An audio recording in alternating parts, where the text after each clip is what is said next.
Often, revealing your pain or distress can make you a target for those who take perverse pleasure in your suffering.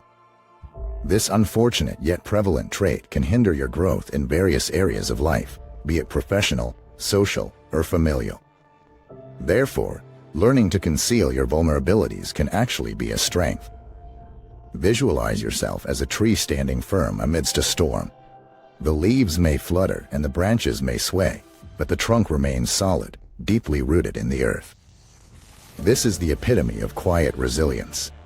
In this video, we will discuss how to strengthen your resilience by not showing that you're easily affected by problems. Every challenge you face is an opportunity to toughen up, much like the tree amidst the storm. By acting as if you're unaffected, you're not denying the existence of problems, but choosing not to let them defeat you. You're learning to be the master of your own destiny, standing firm, strong, and calm in the midst of chaos. In this discourse, we will delve into 18 principles of Stoicism from the renowned philosopher Epictetus. Also, we invite you to embark on a journey of self-discovery, where real strength emanates not from the roar of thunder, but from the silent light that illuminates your path. Our first principle is to listen more than you speak. Ever wondered why we have 2 ears but only 1 mouth? According to Epictetus, there's a clear reason for this. We're meant to learn more from others and not just hear our own voices. The second principle is to always expect the worst. Anxiety often stems from fearing unfavorable future events. However, life will inevitably throw challenges our way.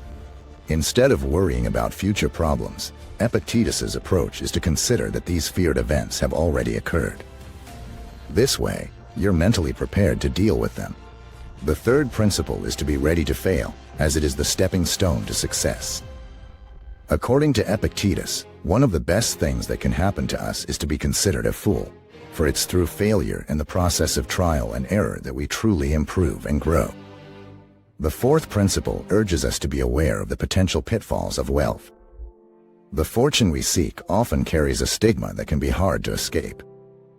Not only can it attract those who wish to take advantage of our newfound prosperity, but wealth can also alter people, often not for the better. With wealth comes power, and this power can poison our spirit and lead to a loss of moral values. The fifth principle encourages us not to place all our hopes on a single dream. We are beings who thrive on diversity. Placing all our hopes on a single ambition can be devastating if it fails.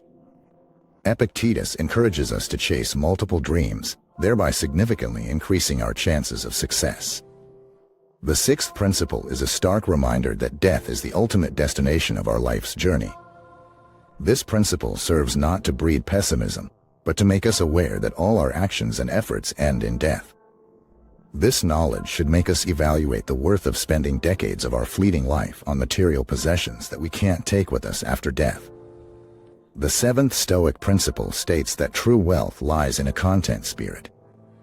Epictetus believed that a wise person is not one who laments over what they don't have, but rejoices in what they do. This principle encourages us to appreciate what we have already achieved, rather than yearning for what we lack. The eighth principle emphasizes the importance of humility, especially when it comes to learning. Boasting about our knowledge only distances us from the true learning that comes with acknowledging our ignorance. With a humble heart, we can approach learning with the curiosity and eagerness of a child.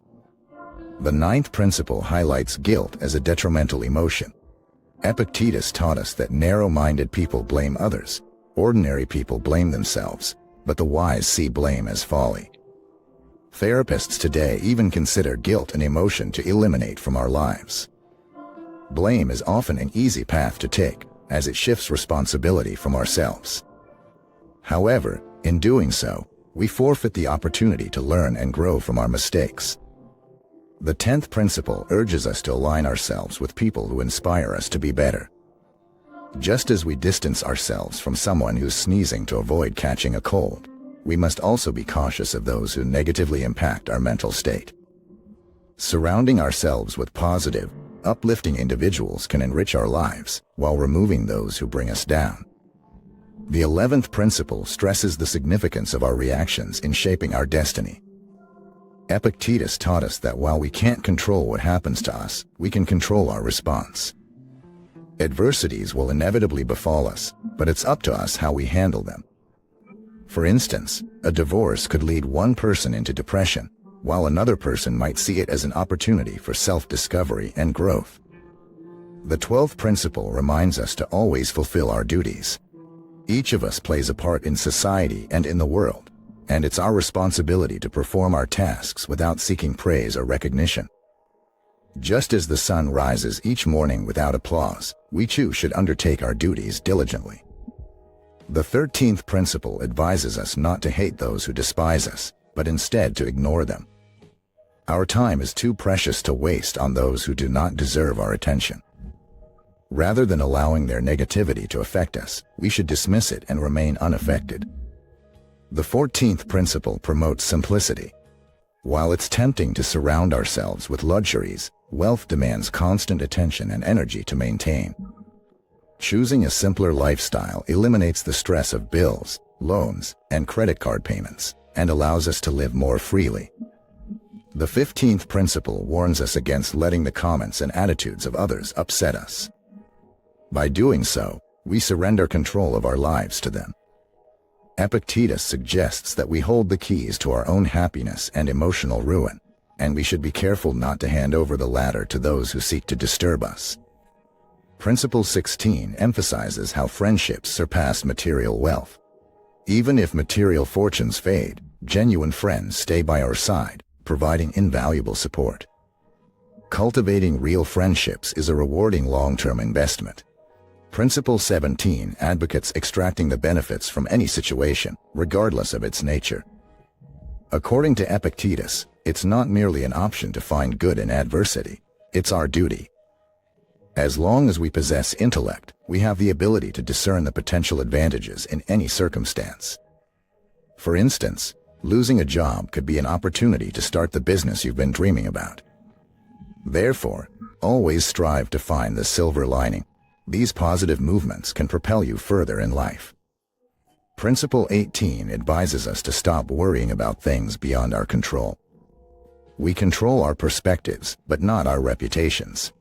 We can aspire and strive, but we can't regulate the amount of wealth or success we achieve. Worrying about uncontrollable aspects is a futile waste of time. Epictetus encourages us to focus on nurturing the values we can change, and to accept the things beyond our control, allowing fate to handle them. These Stoic principles are not only practical for everyday life, but they also provide guidance to navigate through tough times with patience and resilience. These teachings don't entertain daydreaming but advocate for the application of learned principles and continual forward movement. Do share your thoughts and ideas in the comments, and don't forget to subscribe to keep up with new content. See you soon.